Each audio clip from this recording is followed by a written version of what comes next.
আমি এদের পরিবারকে এখান থেকে যেতে পারবো, আগে ফোর্স আসবে, তারপর আমি ছাড়বো।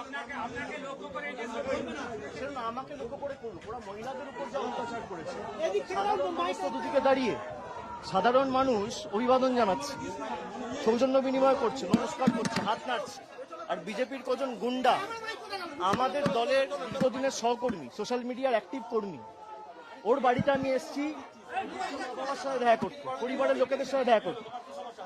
আমি দেখা করতে পারবো না, বহিরাগতদের পারমিশন নিয়ে আসতে হবে। এই বাংলার গণতন্ত্রের নমুনা, জামা প্যান্ট কাপড় জামা, মহিলাদের জামা কাপড় ছিঁড়ে দেওয়া হয়েছে। না, আমি দেখা করতে এসেছিলাম, কিন্তু এই পরিস্থিতিতে আমি পরিবারের বৃদ্ধ বাবা মাকে ছেড়ে যেতে পারবো না।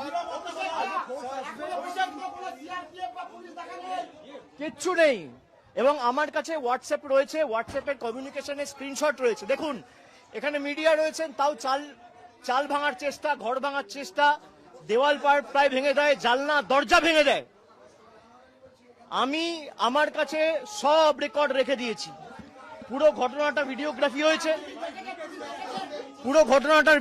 হয়েছে, হোয়াটসঅ্যাপের মাধ্যমে জেলা পুলিশ সুপার, আইসি সবাইকে আগে থেকে অ্যালার্ট করা হয়েছে যে এখানে কিছু বহিরাগত লোকেরা জমায়েত করেছে, আপনারা ফোর্স পাঠান, ব্যবস্থা নিন।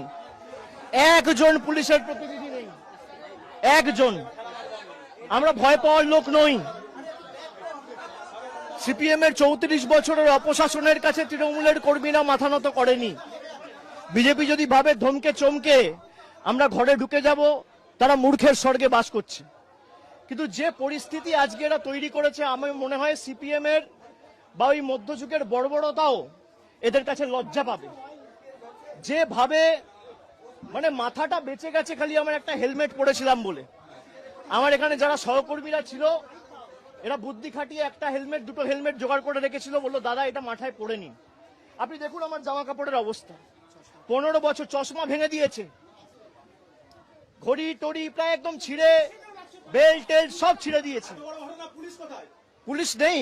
আমি সংবাদ মাধ্যমের প্রতিনিধিদের বলবো যে এই প্রশ্নগুলোই আপনাদের তোলা উচিত।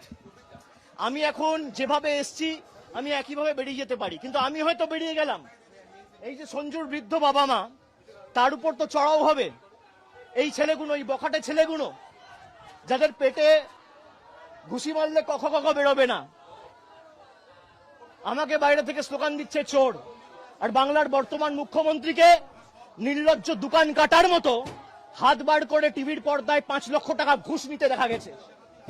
বাংলার কোন মুখ্যমন্ত্রীকে টিভির পর্দায় আজ পর্যন্ত স্বাধীনতার পর এইভাবে নির্লজ্জভাবে কেউ টাকা নিতে দেখেনি। একমাত্র এই বিজেপির মুখ্যমন্ত্রী বর্তমানে, যিনি চুরি করে মুখ্যমন্ত্রী হয়েছে, যার মাথার উপর ইডি সিবিআই কেস ঘুরছে। Sir, we have seen that you also attacked. During visit, you are also attacked. No CAPF shot there. Sir, what's Nothing. They want to kill me.